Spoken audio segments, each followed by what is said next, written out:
The Bears have fired Luke Getsy. They fired several other members of the offensive coaching staff, and they are retaining Matt Eberflus as their head coach as they set about the next era of the franchise, quarterback questions, all of that.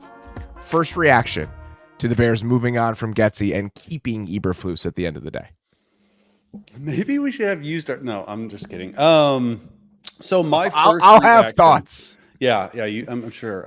That's why I was like, maybe I don't even need to talk. No. I think I want your perspective though. Yeah, I think for me, I thought that Getsy did well enough to possibly keep him in consideration for his job, but at the end of the day, I think it's the right move. Like, I like that move. And I don't think it can tell you one way or another if they're keeping Fields or they're drafting a quarterback at 1. I mean, pretty much it's a clean house from their offensive side of the football. And I think that, he just wasn't creative enough.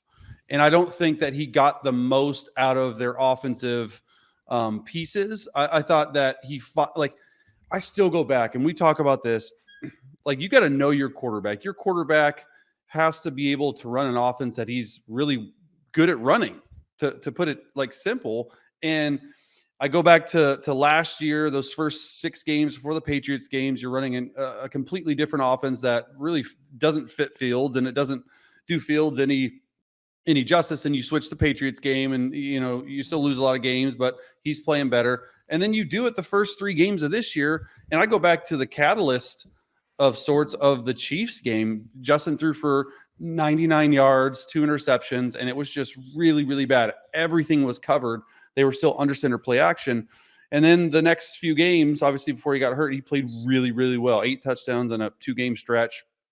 Got hurt, which I thought hurt him, obviously, like, building momentum, but then was able to come back.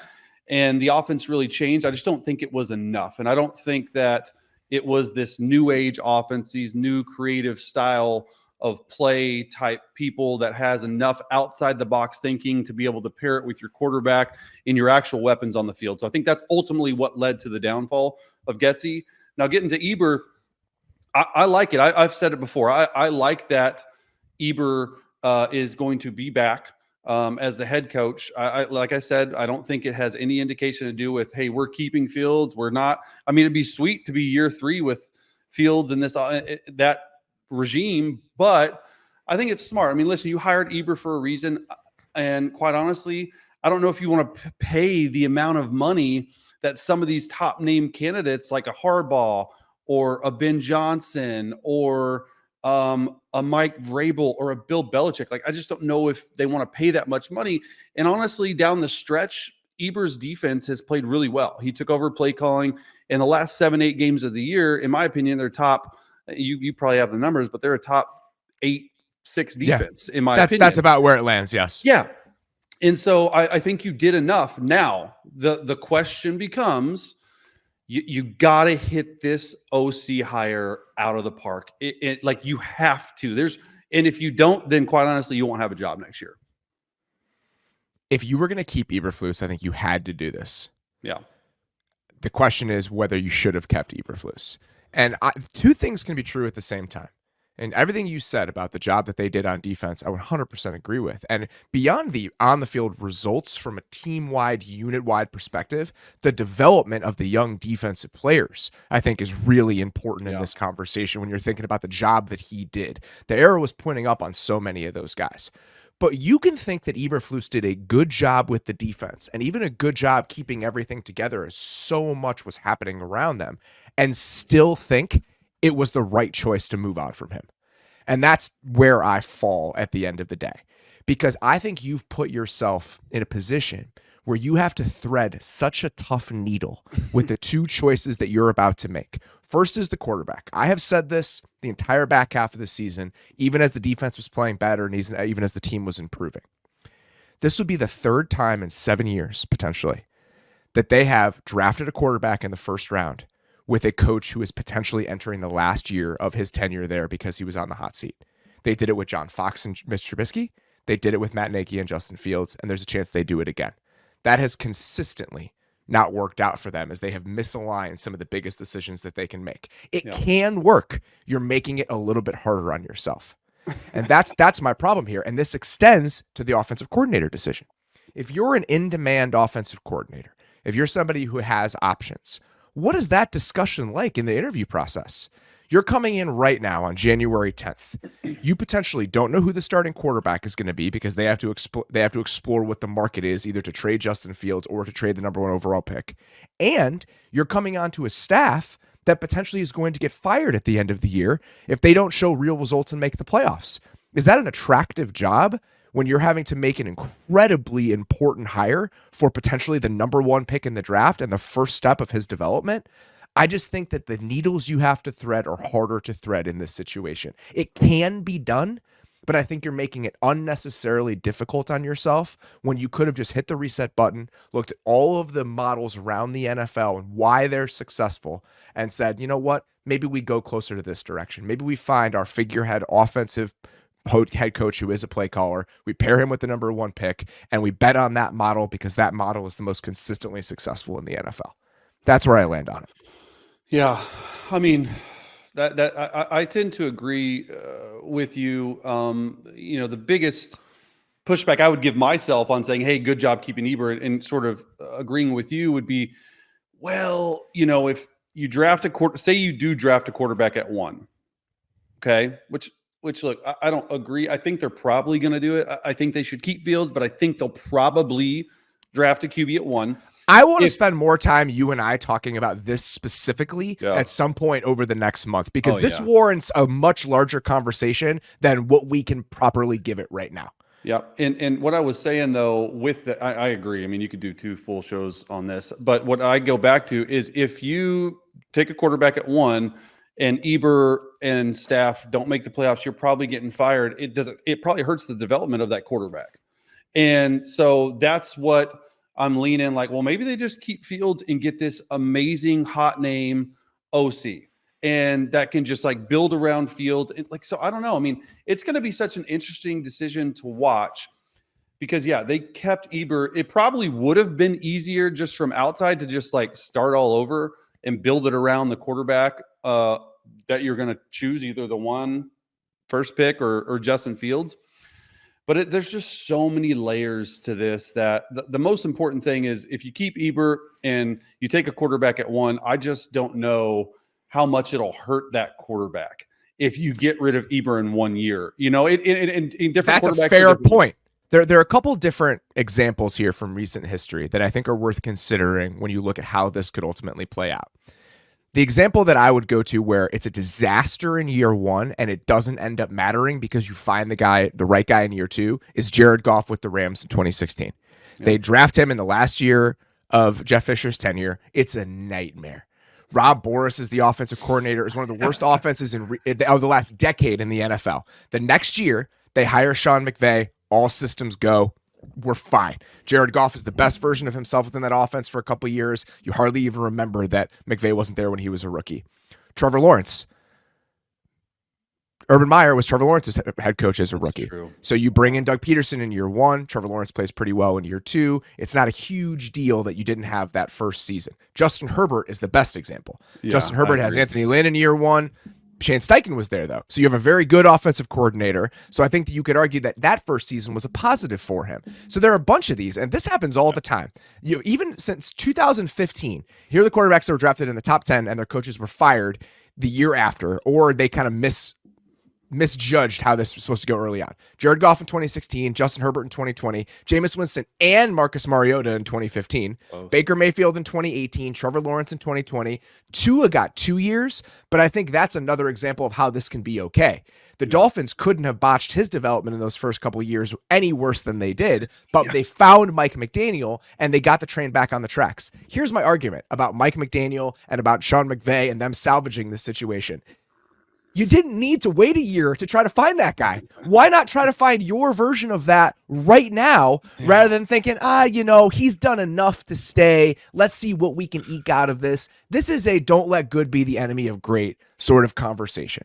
If the circumstances were different and you weren't going to draft a quarterback number 1 overall, you were going to keep Justin Fields, I totally understand saying the offensive coaching wasn't good enough. Let's get a better coordinator in here and let's keep riding out with the model that we have. But because the situation is unique, I think that you have to take a unique approach to it, and I don't think that's what they did. Well, this might signal that they do want to keep Justin Fields and they do want to keep him with Eber and how he's galvanized that locker room. Like, you have no idea. Like I've always said, if you trade back the 1, you have a ton of ammo, right? Like you have a ton of ammo. And honestly, it gets back to my point. Like, I think Justin, given the right circumstances, a new offensive line, a new number 2, he can thrive. So maybe this is their way of thinking, like, hey, what are we going to do with the 1? Can we, like, I don't know. It's such a cat and mouse game going into the offseason throughout to the draft with these GMs and these owners. Like, no one knows what anyone's going to do till they pull the trigger. I think it'll be really telling who they hire at OC. I mean, that's the biggest thing. I mean, like, because I think that Justin and Caleb Williams are not similar, but close enough to where Caleb can get in the quarterback run game. I think Justin is a premier runner at the quarterback position. It's a much better athlete. Yes. Just from that perspective. I do think that, like, it depends on who you hire. And I think it'll be a lot. Like, if you hire some, like, I go back to like Kellen Moore. Like, if you hire Kellen Moore, like, to me, I think he can turn Justin Fields into a top 10 quarterback. I really do in that offense. I mean, he's so creative. I was able to sit in with meetings with him this year in the staff in the quarterback room of the Chargers and just talking to him. I know him personally. Like, he's a guy that could do that. I'm not saying he's going to get hired, but that's someone that, in the timing of it all, right? Like, when are they going to hire an OC? That's going to be interesting. Do they already have somebody that they're willing to go out and hire like right away? Or are they going to go back and say, hey, let's make the quarterback decision first and then hire the OC? It's just so intriguing to me. It feels like there are 2 types of candidates that they'll probably be able to convince to take this job, or at least chase. One is a retread type that is a safe bet that maybe wouldn't be getting a lot of other opportunities elsewhere. 2 names I would throw out there just as this archetype. Darrell Bevell, who is the Dolphins quarterbacks coach and pass game coordinator. Ironically enough, he was Trevor Lawrence's offensive coordinator during Trevor Lawrence's rookie year. So he's familiar with this sort of setup. Yeah. And a guy like Pep Hamilton, who's out of the league right now, but was the Texans offensive coordinator last year. He was Justin Herbert's quarterbacks coach. Those are the types of guys where maybe they're not the hottest names, but this is not the hottest job for the reasons that we've established. Or you go with a Dave Canellis type, because he's almost in this exact same situation last year. Yeah. Todd Bowles is on the hot seat. Todd Bowles is a defensive-minded head coach. You're bringing in a guy that maybe you're plucking him a year early after his time as the quarterbacks coach for the Seahawks, but you're taking a risk. And he did a very good job with Baker. The difference between Kellen Moore going to the Chargers last year in this situation and Dave Canellis going to the Bucs last year in this situation is neither of those quarterbacks are the first overall pick in the draft. You have a guy that you spent $4 million on, so his development and success is kind of whatever. It's gravy if Baker is good. And then you have Justin Herbert, who was an elite quarterback before Kellen Moore got there. So in my opinion, there are no one-to-one comparisons for all of the dynamics at play here. Yeah, I mean, all those names are interesting to me. I can't see that. Like, I was with Darrell Bevell in Detroit. Love him. I don't see him going that way. I don't see them going the Frank Reich, the Pep Hamilton, the Darrell Bevell type, older. I say older, but like have been around. I feel like they're going to go like super young, not super young, innovative, like college style, like just because that's sort of who you pick, either Justin or like Caleb or Drake. Like that's where they're going. So I don't know necessarily if you're keeping Eber, obviously. He's the CEO defensive guy who's been around and has a ton of experience. I think you have to pair it with a younger, like innovative OC and play caller. That is my preference. I would rather take a risk on a guy who has not gotten the opportunity before and see if you can luck into a star. Nobody knew who Ben Johnson was when he was hired to be the tight ends coach of the Detroit Lions. You try to find the right guy that maybe is unknown, undervalued, and I don't know exactly who those guys are going to be. You're going to see a lot of the same names thrown around. Gerard Johnson, who's the quarterbacks coach for the Texans, people like that. The one name that I find intriguing, that I think is maybe a little bit further along in his career, and maybe could you convince him to take the job because he's not the play caller where he is right now? The idea of Mike LaFleur is interesting to me. Somebody like that, where he's a non-play calling offensive coordinator. If you pair him with the number 1 pick, is that job attractive enough? Maybe not. He might be there in Los Angeles and saying, you know what, I'm doing just fine.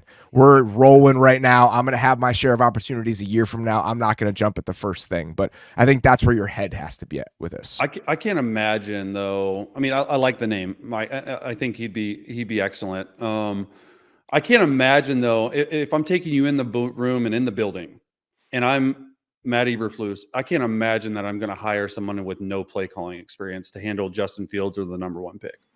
Just not going to do it. But how are you going to do that then? You just said you wanted a young, innovative guy. So your opinion, like Kellen Moore, is like the best type of answer. Okay. Canales.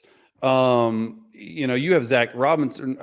Zach Robinson actually texted me last year before he interviewed with the Chargers. Like, I like the thought of that, but I want someone who has called plays before, a young, innovative guy who is going to be able to relate to either quarterback you take. So that's what I would do, like a Canales. I just don't know if Dave Canales is going to leave. I'm more talking about Dave Canales type than Dave Canales himself. Yeah, but I mean, but like, think if he could lure him away, like Eberflus is.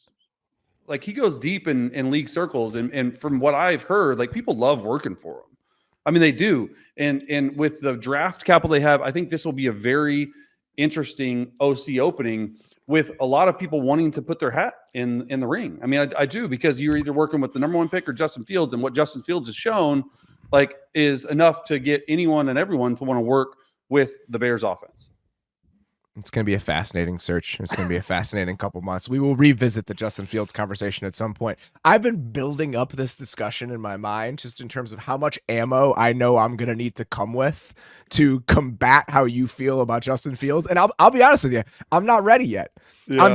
I'm just not there yet. I got to stockpile some more acorns over the next 3 or 4 weeks before we actually get into this. Yeah. I mean, I think it is a fascinating decision. And I think, in part of me, like, for the last 3 weeks of the year, like, internally, I was thinking, like, okay, they're probably going to let go of Getsy. Okay. But if they let go of Getsy, they'll probably fire Eber. But they keep Eber. And so it just is another turn early in the season before the playoffs even begin, that my mind is like, okay, now I got to rethink some of these situations from a player's and perspective, and from, like, my coach perspective. Okay, not a media. So what are they thinking? I haven't gotten there either yet. I will say this, just to put a bow on it. I don't think this is a ridiculous decision. I don't think that it's not absurd. I understand how you arrived here.